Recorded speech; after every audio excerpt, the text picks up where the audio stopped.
Hi, welcome back to an episode of the Guys Book Club in the World Book Club. Yay! And guys, today we are on extremely special episode because today we have an episode number 344. I'm shaking with the solution from reaching this great episode 344, guys. As I tell you, sometimes I just look at the numbers of episodes and I don't believe that it's actually real, but it's real, guys. 344 episodes. Can you imagine what we're going to how we are going to celebrate when we're going to reach 1,000 episodes? It's going to be really dope and really savage. So guys, if you're new to the channel, welcome to, and if you're already familiar with the channel, welcome back. My name is Zaki. And I'm also this podcast, guys. We're going together on English speaking and on the communication skills yourself on the camera. And to communicate through the camera. I'm doing so because truly believe that English is the number one tool that teach one mathematics well and not to be successful in life. And the second tool that is going to help us a lot, it's not to go ahead and for the camera. And guys, if you take those two skills and you can provide and you combine them together, you can great content to the internet, and you can influence billions of people all around the world. So it's highly recommended to work on this stuff. And I think that by showing you guys when I'm showing my ups and downs, my success, my failures, the obstacles that I was facing, and how I overcome them from doing the process of podcasting 5 extreme episodes per week. And it's thousands of people like you, the ladies and gentlemen that watch the podcast maybe like you, to also do the same, to also work on stuff and show messages of all this found the world and make us because we're here. So I hope you enjoy it, guys.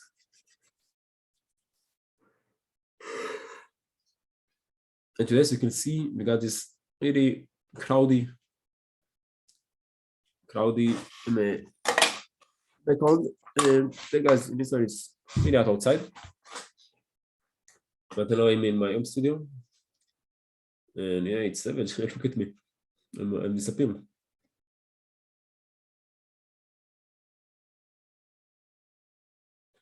You got to get all that. Got this thing, the hammer chain. Losing my hair.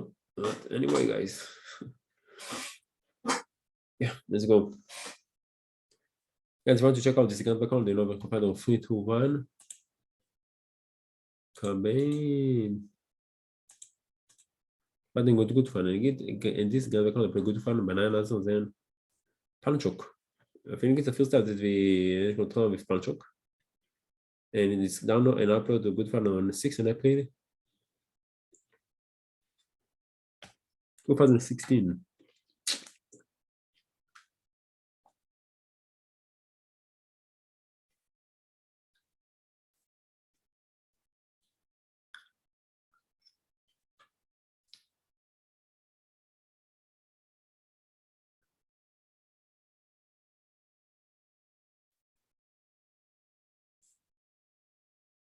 Let me take a lipstick. I don't know.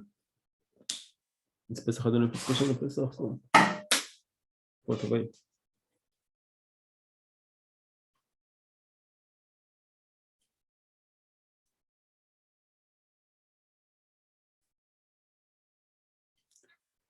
Why? I'm telling you guys, just do it. Guys, if you want to download pictures that you need to choose, of course we like it. We want to show up appreciation to the artist. Guys, if you want to download the pictures that you need to choose the resolution from here, press download.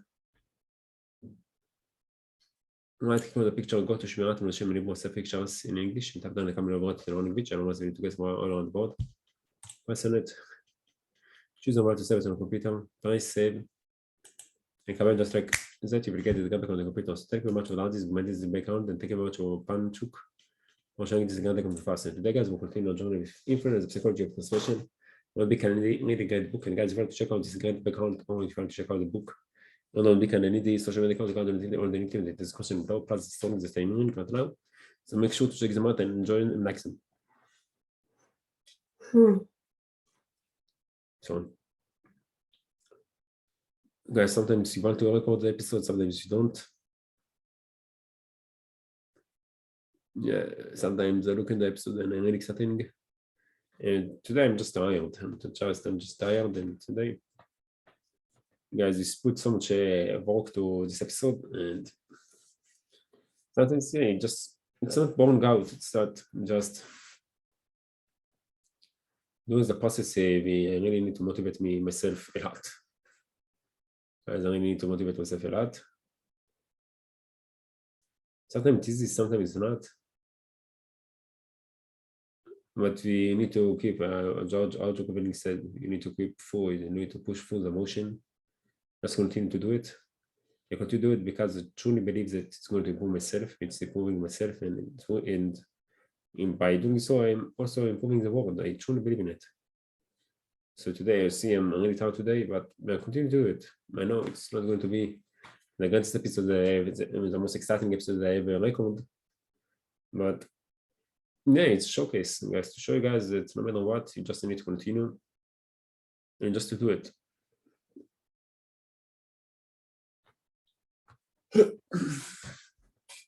Guys, if anyone will, guys, if you want to check out this game background, I already said it. I'm confused.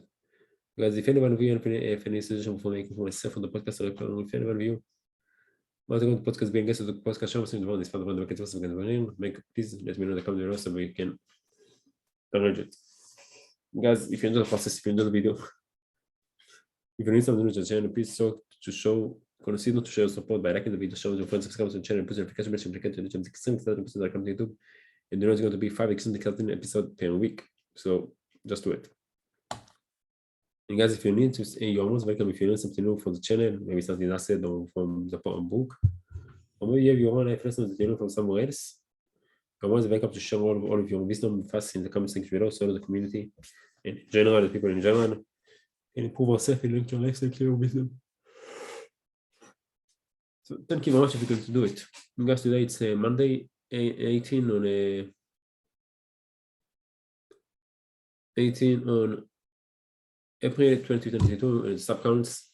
We got two subscribers to the channel, so shout out to them. Total view of 357 episodes of total views of the episode, and the current episode that are going to be released today is episode 326.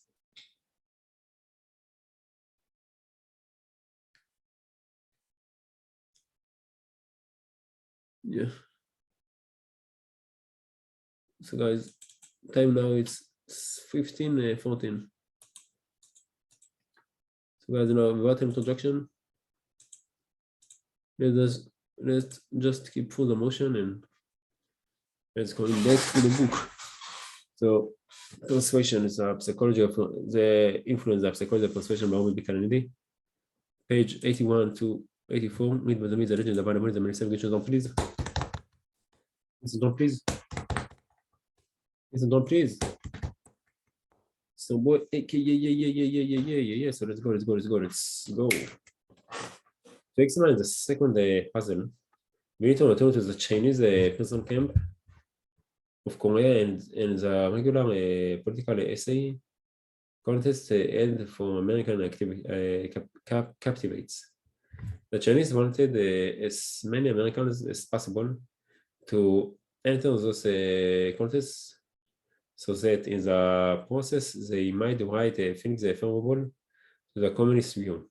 If, however, the idea was to attract large numbers of entrants, why were the prices so small? A few extra cigarettes or a little fresh fruit were often all that a contest winner could expect. In the setting, even those prices were vulnerable, but still there were much larger rewards. Warm clothing, special male privileges, increase the freedom of movement in camp that the Chinese could have used to increase the number of essay writers. Yet they specifically choose to employ the smaller reason than the larger, more motivating rewards. Although the setting are quite different, the survived fraternities refuse to allow civic activities into the invitation ceremonies for the same reason that the Chinese withheld large prices in favor of less powerful Indo-Semans. They wanted the men to own what they had done. No excuses and no ways out were allowed. A man who suffered from those aging could not be driven, could not be given the chance to believe he did so for charitable purposes. A prisoner who started his political essay with a few anti-American comments would not be permitted to shrug it off as motivated by a big reward. No, the fraternity chapters and Chinese communities and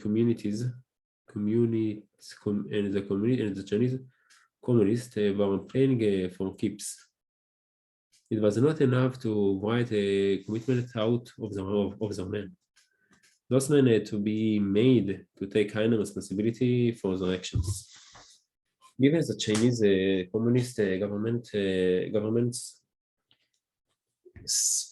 affinity for the political essay contest as a commitment vice, it should come as no surprise that a wave of such contests appeared in the aftermath of the 1989 massacre in Tiananmen Square. The pro-democracy protesters were gunned down by government soldiers. In Beijing alone, 9 states-run newspapers and television stations sponsored essay competitions was a queening of the counter-evolutionary rebellion, still acting in accord with its long-standing and insightful emphasis of rewards for public commitments. The Beijing government left the contest prices unspecified.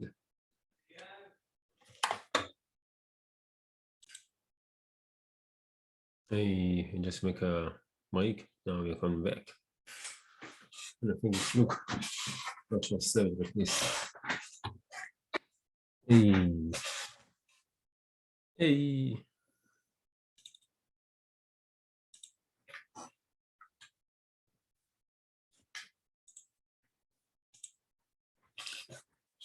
Social scientists have determined that we accept inner responsibility for behavior when we think we have chosen to perform it in the absence of strong outside pressures. A large reward is one such external pressure. It might get us to perform a certain action, but it won't get us to accept inner responsibility for the act. Consequently, we don't feel committed to it. The same issue of a strong threat. It might motivate immediate compliance, but it is unlikely to produce long-term commitment. All this has important implications for rearing children. It suggests that we should never heavily bribe or threaten our children to do the things we want them truly to believe in. Such pressures will probably produce temporary compliance with our wishes. However, if we want more than just that, if we want the children to believe in the correctness of what they have done, if we want them to continue to perform the desired behavior when we are not present to apply those outside pressures, then we must somehow arrange for them to accept any responsibility for the actions we want them to take. An experiment by Jonathan Friedman gives us some hints about what to do, and what not to do in this regard. Friedman wanted to see if he could prevent second to fourth grade boys from playing with fascinating toy, just because he had said that He had said that it was wrong to do so some 6 weeks earlier. Anyone familiar with 7 to 9-year-old boys must realize the enormity of the task. But Friedman had a plan.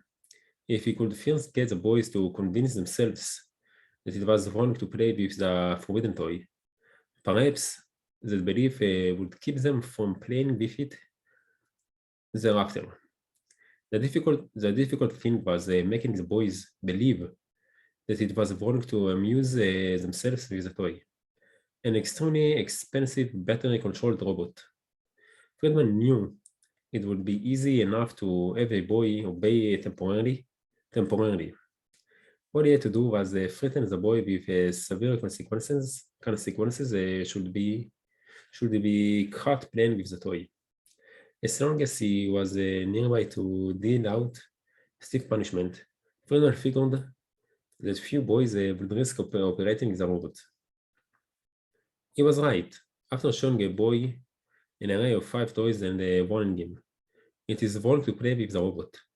If you play with the robot, I will be very angry and will have to do something about it. Friedman left the room for a few minutes.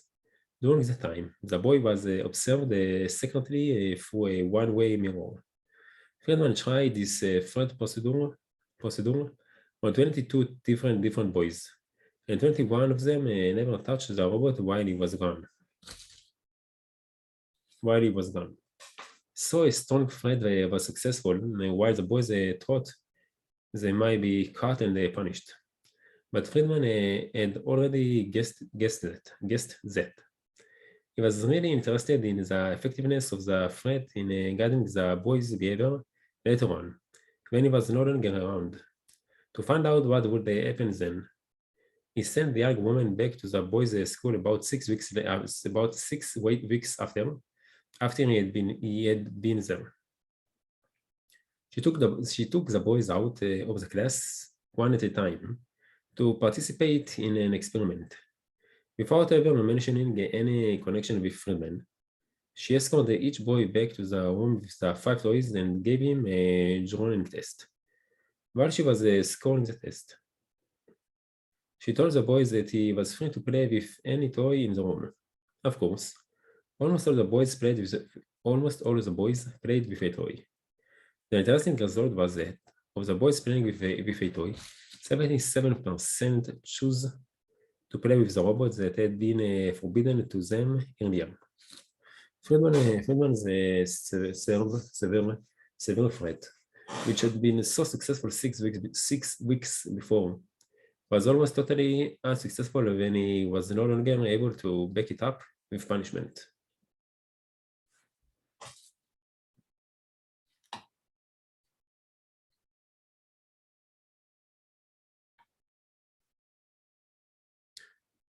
But Friedman wasn't finished yet. He changed this procedure slightly with a second sample of boys. Those boys too were initially shown the array of 5 toys by Friedman and warned not to play with the robot. While he was briefly out of the room because it is wrong to play with the robot. But this time, Friedman provided no strong threat to threaten a boy into obedience. He simply left the room and observed through the one-way mirror to see if his instruction against playing with the forbidden toy was enough. It was, just as with the other sample. Only one of the 22 boys touched the robot during the short time Friedman was gone. The real difference between the two samples of boys came 6 weeks later. 6 weeks later, when they had the chance to play with the toys while Friedman was no longer around. An astonishing thing happened with the boys who had earlier been given no strong threat against playing with the robot. An astonishing thing happened with the boys who had earlier been given no strong threat against playing with the toy, against playing with the robot. When given the freedom to play with any toy and as they wished, most avoided the robot, even though it was by far the most attractive of the 5 toys available. The others were a cheap plastic submarine, a child's baseball glove without a ball, an unloaded toy rifle, and a toy tractor. When those boys played with one of the 5 toys, only 33% chose the robot. Something dramatic happened to both groups of boys. For the first group, it was a severe threat they heard from Friedman to back up his statement that playing with the robot was wrong. It had been quite effective at first when Friedman could catch them should they violate his rule. Later, though, when he was no longer present to observe the boys' behavior, his threat was important, and his rule was consequently ignored. It seems clear that the threat had not taught the boys that operating the robot was wrong, only that it was unwise to do so when the possibility of punishment existed. For the other boys, the traumatic event had come from the inside, not the outside. Friedman had instructed them to that playing with the robot was wrong, but he had added no threat of punishment should they disobey him. There were 2 important results. First, Friedman's instruction alone was enough to prevent the boys from operating the robot while he was briefly out of the room. Second, the boys took personal responsibility for their choice to stay away from the robot during the time. They decided that they hadn't played with it because they didn't want to. After all, there were no strong punishments associated with the toy to explain their behavior otherwise. Those weeks later, when Friedman was nowhere around, they still ignored the robot because they had been changed inside to believe that they did not want to play with it. Adults facing the child rearing experience can take a cue from the Friedman study. Suppose a couple wants to impress upon their daughter that lying is wrong. A strong, clear threat. It's bad to lie, honey. So I can catch you at it. So if I catch you at it, I will cut your tongue out. Damn! Might well be effective when the parents are present or when the girl thinks she can be discovered. But it will not achieve the larger goal of but it will not achieve the larger goal of convincing Gemma that she does not want to lie because she thinks it's wrong. To do that, a much subtler approach is required. The reason must be given that he is just strong enough to get her to be truthful most of the time, but is not so strong that she sees it as obvious reason for truthfulness. It's a tricky business because exactly what is barely sufficient reason will be changes from child to child. For one little girl, a simple appeal might be enough. It's bad to lie, honey, so I hope you won't do it. For another child, it might be necessary to add a somewhat stronger reason, because if you do, I will be disappointed with you. I will be disappointed in you. For a third child, a mild form of warning might be required as well, and I will probably have to do something I don't want to do. Once parents will know which kind of reason will work on their own child, or will work on their own child, once parents they know which kind of reason will work on their own child, or on their own children. The important thing is to use the reason that will initially produce the desired behavior and will, at the same time, allow each other to take personal responsibility for the behavior. Thus, the less detectable outside pressure such a reason contains, the better. Selecting just the right reason is not an easy task for parents. but the effort should pay off. It is likely to mean the difference between a short-lived compliance and long-term commitment. Again, selecting the right reason is not an easy task for parents, but the effort should pay off. It is likely to mean the difference between short-lived compliance and long-term commitment.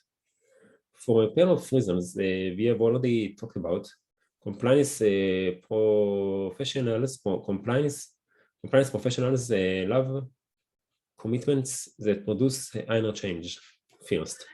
That change is not just specific to the situation when it first occurred.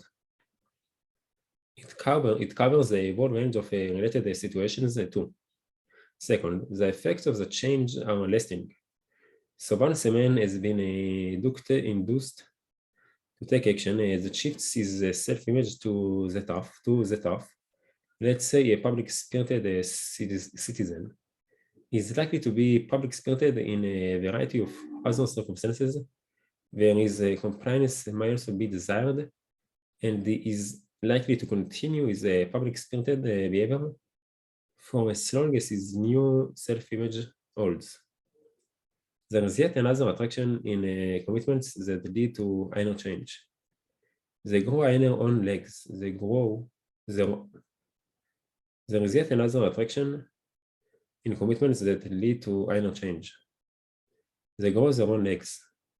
There is no need for the compliance professional to undertake a costly and continuing effort to reinforce the change. The pressure for consistency will take care of all that. After our friend comes to view himself as a public spirited citizen, he will automatically begin to see things differently. He will convince himself that it is the correct way to be. He will begin to pay attention to facts he hadn't noticed before about the value of community service. He will make himself available to hear arguments he hadn't heard before, favoring civic action. And he will find such arguments more persuasive than before.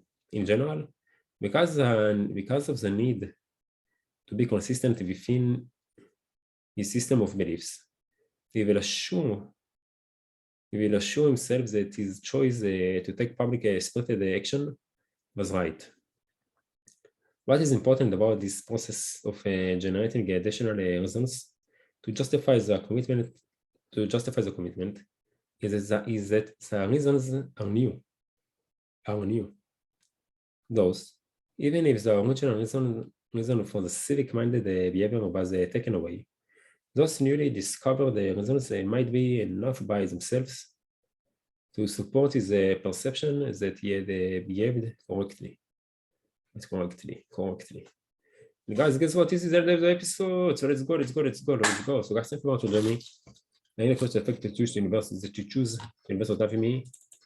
And I really hope that you know something new to the channel. And guys, I can't wait to see you all into our episode, the Research Party episode, extremely exciting episode of the Great Book in the World. The Ike Book Club. Until then, take care of yourself. Have a great time and bye-bye. Today it's Monday, 18 on April 2022, and the time now is 16:27. This is the second episode that I'm recording today, and now it's time to record episode number 3 and back on schedule because I missed to record the 2 episodes on Wednesday, Thursday, and Sunday, and we covered them, and now this is the episode of today that I suppose they still have the safety net, but this is the episode that they need to do. יום שני 18/4/2022 שעכשיו היא 6:27. אז לכל מי שהמשפחה רוצה לצאת לטיול, אז יאללה בוא נספיק לתקתק עוד פרק. יאללה קדימה, אני מקווה שנעשה את זה משפט ימי כבר עכשיו ונסיים את זה.